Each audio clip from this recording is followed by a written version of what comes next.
दोस्तों, हर समय इंसान के मन में एक ही सवाल चल रहा है, अगर तीसरा विश्व युद्ध हुआ तो दुनिया के सबसे ताकतवर देशों के पास जो परमाणु बम है, उनके सामने कौन सा देश सबसे ज्यादा सुरक्षित रह सकता है। दोस्तों, आज की दुनिया में कुल 9 देशों के पास परमाणु हथियार है और उनकी संख्या इतनी भयानक है कि एक बार अगर इनमें से कुछ भी छूट गए तो पूरी सभ्यता खत्म हो सकती है। आइए सबसे पहले जानते हैं कि किन देशों के पास कितने परमाणु हथियार हैं। रूस के पास कुल 5,459 परमाणु हथियार, अमेरिका के पास कुल 5,177 परमाणु हथियार और चीन के पास 600 परमाणु हथियार। फ्रांस के पास 290, यूनाइटेड किंगडम के पास 225, भारत के पास 180, पाकिस्तान के पास 170, इजराइल के पास 90 और उत्तर कोरिया के पास 50 परमाणु बम वर्तमान में है। दोस्तों, सिर्फ अमेरिका और रूस के पास ही दुनिया के 87% परमाणु हथियार है। भारत, पाकिस्तान और इजराइल जैसे देश भी सैकड़ों बम रखते हैं। अब सवाल ये उठता है, इतनी तबाही के बीच अगर तीसरा विश्व युद्ध छिड़ गया तो कौन सा देश सबसे ज्यादा सुरक्षित रह सकता है या बच सकता है? क्या वो कोई बड़ा ताकतवर देश होगा या कोई छोटा सा शांति प्रिय देश जो 200 साल से कोई युद्ध ही नहीं लड़ा? हाँ दोस्तों, वो देश जिसे हम सिर्फ चॉकलेट, घड़ियों और टूरिज्म के लिए जानते हैं, वही देश जो कभी युद्ध नहीं लड़ता लेकिन दुनिया का सबसे मजबूत डिफेंस सिस्टम रखता है। नाम है स्विट्जरलैंड। क्योंकि स्विट्जरलैंड ने कभी किसी जंग में कूदने का फैसला नहीं किया। वो न तो यूरोपीय यूनियन का सदस्य है, न नाटो का। 2022 तक यूएन का भी सदस्य नहीं था। 200 से ज्यादा सालों से उसने कोई युद्ध नहीं लड़ा। 37वां सबसे ताकतवर देश, लेकिन उसकी ताकत हमला करने में नहीं, बचाव में। आल्प्स और जुरा की विशाल पहाड़ियों ने इसे प्राकृतिक किला बना दिया। हर स्विस पुरुष को 175 दिन की अनिवार्य आर्मी ट्रेनिंग मिलती है। युद्ध की घड़ी में वो सिर्फ 1 घंटे में 2 लाख सैनिक खड़ा कर सकते हैं। जब पूरी दुनिया परमाणु बारिश में भीग रही होगी, तब स्विट्जरलैंड का पहाड़ चुपचाप खड़े रहेंगे। क्योंकि स्विट्जरलैंड की रक्षा सिर्फ हथियारों की नहीं,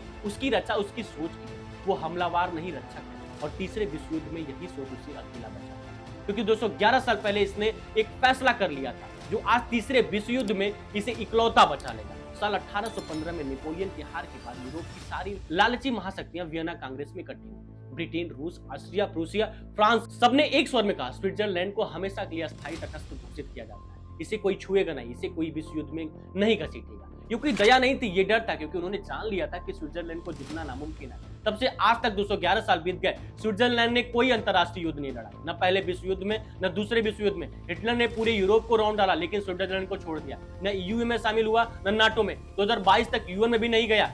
इसका पूरा फोकस सिर्फ और सिर्फ रक्षा पर, आक्रमण पर बिल्कुल नहीं। स्विट्जरलैंड कभी किसी पर हमला नहीं करेगा, लेकिन अगर कोई पागल देश आया तो कभी घर भी नहीं लौटेगा। प्रकृति ने इसे सबसे घातक सुरक्षा दी। विशाल आल्प्स और जुरा की बर्फीली चोटियां, खाड़ी घाटियां, संकरे दरे और इसे चारों तरफ से घेरकर एक प्राकृतिक किला बना रखा है। कोई भी विदेशी सेना, कोई भी टैंक, कोई भी मिसाइल इन पहाड़ों को पार करने की हिम्मत करेगी तो स्विस सेना उसे नीचे से मार गिराएगी। आक्रमण यहाँ बेहद मुश्किल और महंगा है। स्विस लोगों तटस्थता और अपनी राष्ट्रीय पहचान मानते हैं। 90% से ज्यादा आबादी का पूरा समर्थन करते हैं। वे कहते हैं, हम किसी की जंग में नहीं लड़ेंगे, लेकिन अगर कोई हमारी मिट्टी पर आया तो हम आखिरी सांस तक लड़ेंगे। यह तटस्थता कोई कमजोरी नहीं, ये स्विट्जरलैंड का सबसे खतरनाक हथियार है। जब तीसरे विश्व युद्ध में रूस, अमेरिका, चीन, नाटो एक दूसरे पर परमाणु बम बरसा रहे होंगे तो स्विट्जरलैंड अपने पहाड़ों के बीच चुपचाप बैठा रहेगा। उसे कोई छूने की हिम्मत नहीं करेगा, क्योंकि वो किसी का दोस्त नहीं, वो किसी का दुश्मन भी नहीं। अब समझिए कि परमाणु हमले से बचने के लिए स्विट्जरलैंड ने क्या क्या इंतजाम किए हैं। स्विट्जरलैंड की सड़कें सिर्फ सड़क नहीं, वो दुश्मन के लिए ट्रैप है। बॉर्डर पर सारी प्रमुख सड़कें रिमोट से कंट्रोल होती हैं। सड़कों के किनारे, नीचे और पहले से डायनामाइट विस्फोटक लगे हुए हैं। जरूरत पड़ते ही एक ही बटन दबाकर पूरा सड़क तबाह कर दी जाती है, उड़ा दी जाती है। पुल टूट जाते हैं, रास्ते बंद हो जाते हैं। बड़े बड़े पहाड़ों में पहले से छेद और विस्फोटक तैयार होते हैं। दुश्मन आए तो पहाड़ फोड़कर लैंडस्लाइड ला दिया जाएगा। लाखों टन पत्थर और मिट्टी दुश्मन की सेना को दबा देगी। कोई टैंक, कोई पैदल सेना, कोई हवाई हमला, कुछ भी इन पहाड़ों को पार नहीं कर पाएगा। आल्प्स और जुरा की घाटियां पहले से ही किले, स्विस आर्मी इन्हें घातक बना देगा। परमाणु हमले से बचने के लिए सबसे खतरनाक हथियार स्विट्जरलैंड में खूब सारी मात्रा में बने बंकर। स्विट्जरलैंड में 37,000 से ज्यादा न्यूक्लियर बंकर हैं। वो सिर्फ छिपने की जगह नहीं, ये जंग के लिए तैयार किले हैं। हर बंकर में आधुनिक हथियार, मशीन गन, राइफल्स और गोला बारूद। चट्टानों और झोपड़ियों में छिपे हुए ये बंकर बाहर से दिखते नहीं, लेकिन अंदर से दुश्मन को मार गिराने के लिए तैयार है। ये बंकर दुश्मनों के लिए जाल है, घुसने वाला कभी बाहर नहीं निकलेगा। इन बंकरों में देश की पूरी आबादी से 114% और समा सकते हैं। मतलब हर स्विस नागरिक के लिए जगह और अतिरिक्त 6 महीने तक रहने, खाने, सोने, पीने सारी की सारी सुविधा, पानी, भोजन, ऑक्सीजन, मेडिकल, बिजली, सब कुछ उसी बंकर के अंदर। परमाणु हमले की रेडिएशन, धूल, आग कुछ भी इन बंकरों को नहीं कर सकता।